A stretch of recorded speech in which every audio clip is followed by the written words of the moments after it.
I think what's important about this event, about Southampton, about Ebony Rockers, is history. And I think there's a famous saying by James Baldwin: history is trapped within us, and we are history.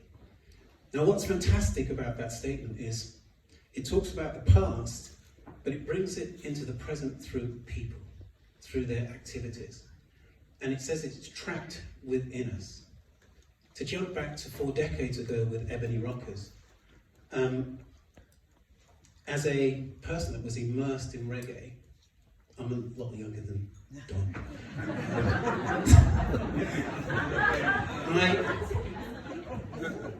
I didn't know about Ebony Rockers.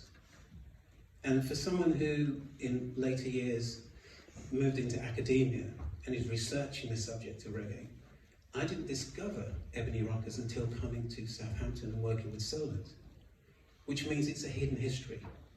Now, to jump back 4 decades, one of the first challenges for black artists were they were not considered as important, as significant, worthy of investment. In fact, you were considered no more than a single, the value of one single. And that was reflected in the contracts, it was reflected in how you were promoted. And those two things, the contract and how you promoted, that is what gave you a life or not a life as an artist.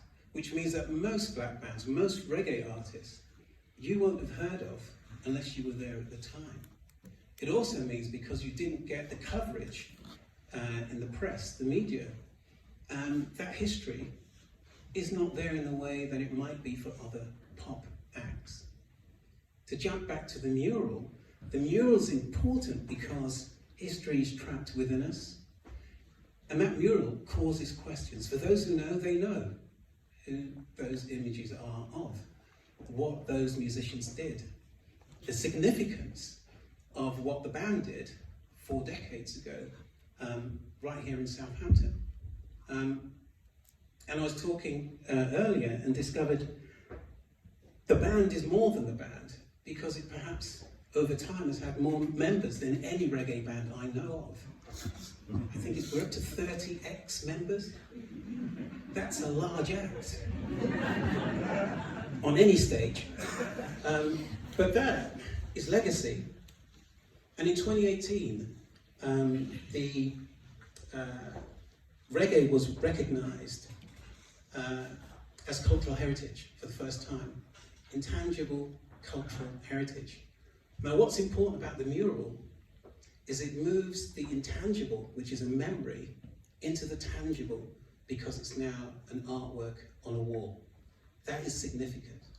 And that mural causes questions in the present. So history is trapped within us, but it is present when it's caused, when it's brought back into the present rather through a question. And so that's a fantastic artifact. We refer to that now in the arty world of academia.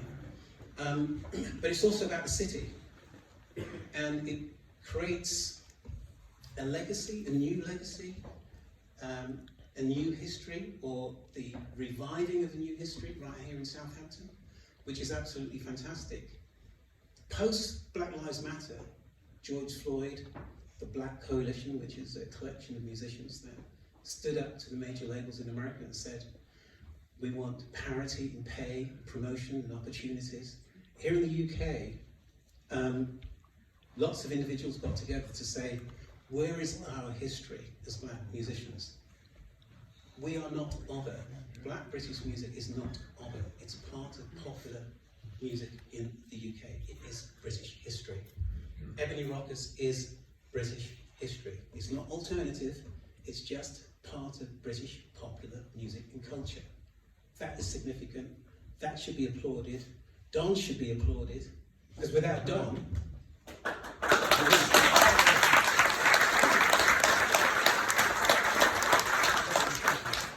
Big Don, we wouldn't be here. I'll just finish by saying that my current project is scheduled for 2024, the first national exhibition partnering with the British Library and the National Sound Archive to look at the long history of black British music over 6 centuries for the first time. And you might say, there were no musicians 600 years ago, but there was. A character called John Blank, an African, trumpeter for Henry VIII, as part of the Hampton Court tournament roll, signed the contract and got the king to give him a contract. And we're starting there as empirical evidence and we're coming forward. I would like to invite Southampton to be part of this national project, and I'm going to hand you back to Don and say thank you.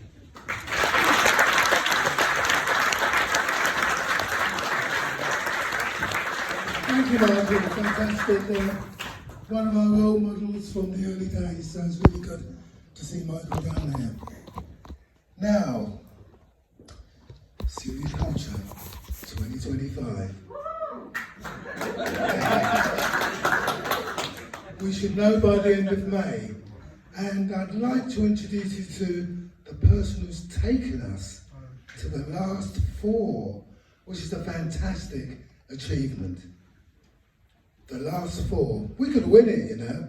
We deserve to win it, don't we?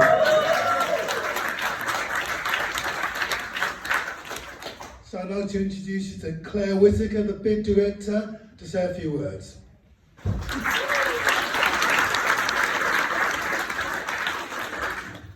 Thanks, Don, and what an amazing opportunity to speak after 2 such wonderful speakers with Don and Michael. I feel a real imposter syndrome actually, because we are in the company of great people, and I just want to say I haven't taken us to the last 4.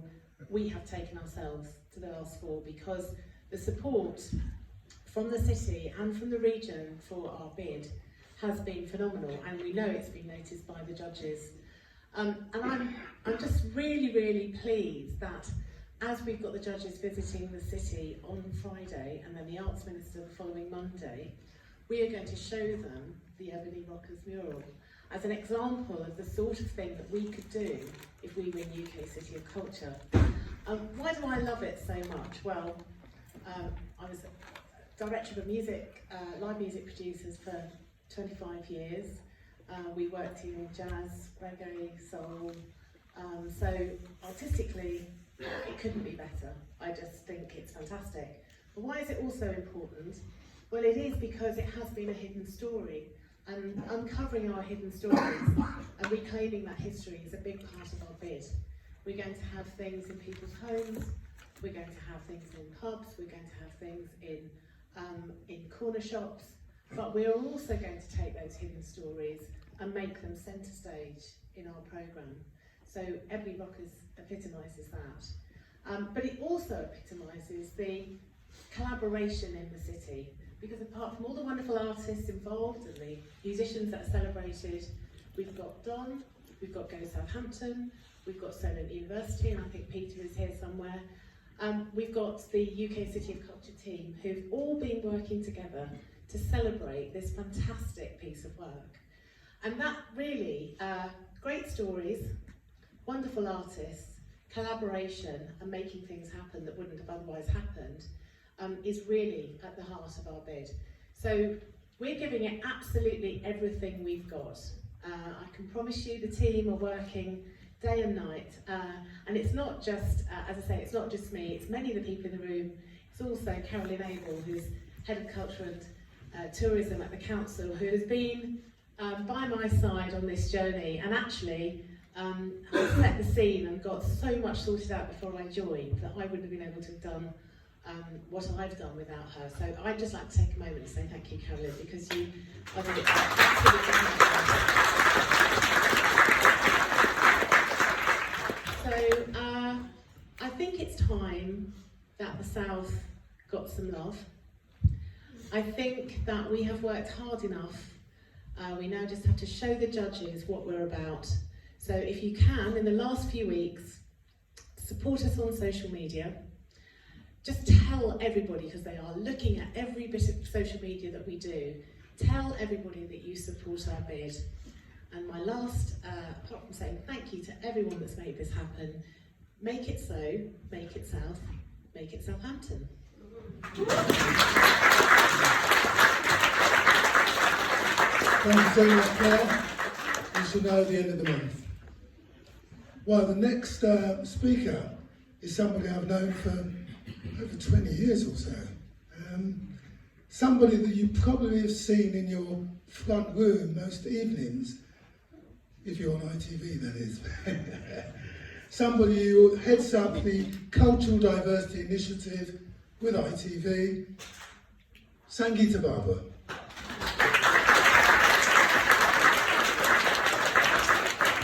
This is when I feel really rubbish and really inadequate, because that was Don, that was Michael, that was Claire, and where's my auto cue? So you're going to have to forgive me because I'm talking off paper, because I did this like a little school project for you, Don. She's a great teacher. Can't even do this bit, right. Deep breath. Good evening, everyone, and thank you for inviting me here today to say a few words as City bids to become City of Culture 2025, and as we get together to celebrate the Ebony Rockers, the original Hampshire reggae band. Now, I'm not from this part of the world originally, so I see Southampton, I think, as an outsider would. To me, it's a vibrant port city where you find people from literally all over the world. It's diverse and it is proud to be. Now, I first became aware of the strong cultural pride that this city had when, as a British Indian journalist starting out 20 years ago, over 20 years ago, thanks Don for outing me, I became involved with an organisation known as the CDAGM. Doesn't really trip off the tongue, does it? But it's the Cultural Diversity Advisory Group to the Media. And the purpose was to work with news teams from the BBC to ITV and the local print media to ensure better representation of Black and Asian people and other ethnic minority groups. The early meetings that I attended were absolutely ferocious. News teams were not as inclusive as they are now, and all media outlets would be picked up for ignoring us. And I say us now because I realised very quickly, being the minority in the room, that it was us. So media outlets would be picked up for ignoring us, our faces and our stories would always be part of the bad news, but not always the positives. Together we work to change that. We're still working to change that. We've seen change and it's good. We are more visible on screen and in our teams, but I think we are all acutely aware of how all community relations are bound with delicate strings that don't take much to break. Fair representational and portrayal takes work, and the conversation and reassessment has to keep going. Now, the founding members of the CDAGM included an Ebony rocker, Don John. Don actually never mentioned that. He did mention that for a long time. And well, I was like, a rock star. Ebony rock star. Yeah, that's pretty humble, because I just thought he was the man. I didn't think he was that cool, that he was like barricading himself inside pubs and doing things like this. And so it's just an amazing guy, amazing energy. So Don still works with us at ITV News Meridian, and he's introduced me to so many wonderful people in this city, and many of them are in the room today. And you know why? I think that's why Black History Month South is perhaps the biggest celebration that we have in October in any part of the country. And I know that because I work with other ITV regions. So I know that we always have more stories than anyone else. And that's because there's a constant urge to discover new stories, bring them to new generations. And it doesn't matter if you're black or white, you know, and I really, really love that. But cultural pride does not happen by accident. It takes dedication, people who know who they are and they know where they come from. They know the importance of heritage, they know the power of history and how it can empower. And that is why the Ebony Rockers mural matters. For the children who'll see it and ask questions, remember the men and how amazing to see a woman among them. I met Rose today, earlier on. And you know what? It will keep Southampton talking, and it will remind people of the struggles in the past, and hopefully it will give us some lessons for the future. Thank you for listening to me.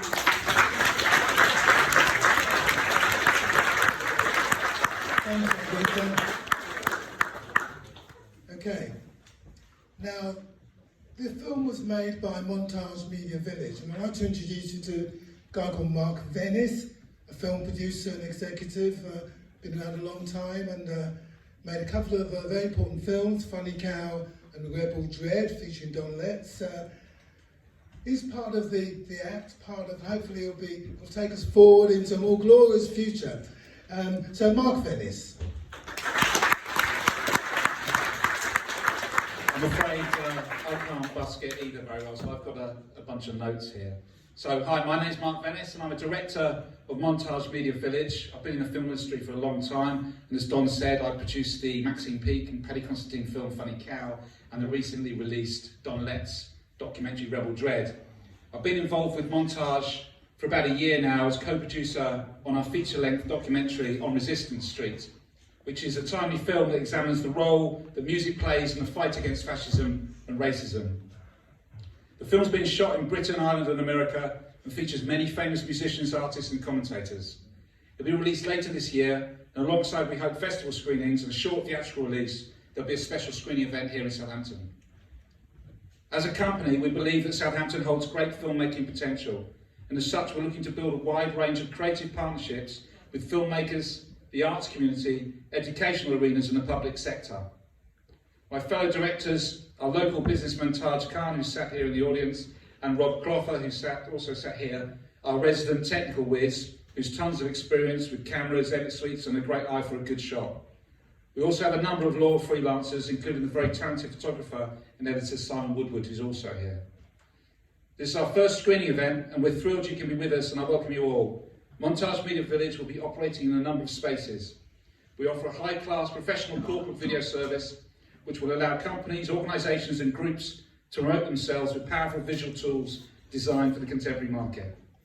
This service provides all aspects from scripting, shooting, editing, design and graphics to voiceover and soundtrack musical elements.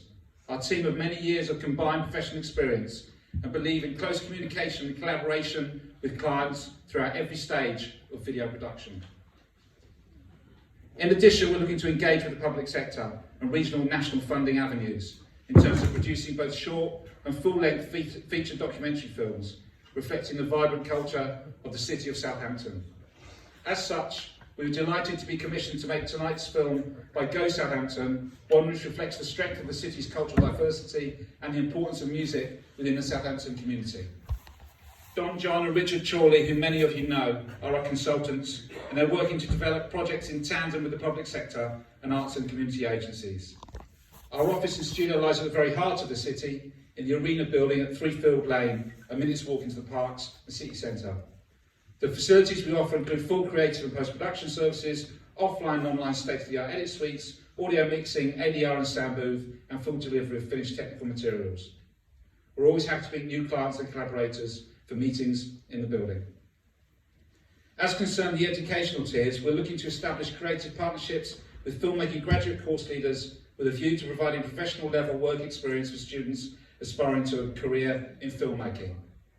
Alongside this, we're looking to establish workshop-specific skill-based sessions at our studio with long-term film professionals. We see this as an important contribution to the city's development as a centre of filmmaking and the nurturing and mentoring of future generations of filmmakers. Lastly, but not least, we believe that Southampton has been underrepresented in the field of film drama, and indeed human drama. Utilising the experience and skills of our team and many partnerships currently being forged, we are working towards eventually producing a full-length British feature film shot on location in the city over the next 2 years. The film will include input and collaboration with a wide range of groups and organisations, and again will be a project reflecting and emphasising the rich cultural diversity of Southampton. Within our Montage Media Village ethos, we believe in engaging with the entire Southampton community to the absolute maximum, and importantly, in working with layers that have been underrepresented in high-profile creative projects. As such, on behalf of myself and my fellow directors, Don and Richard, it gives us great pleasure to welcome you all to tonight's screening, and we'll be in the bar afterwards if you want to come and have a chat with us. Thank you very much.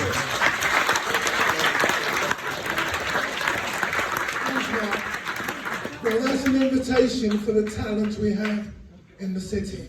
I think now we're going to see a short show reel of Montage Media Village, a Southampton-based film company. So hopefully it'll be the beginning of other big things. So can we show the show reel? And then we're onto the film in a moment after the director.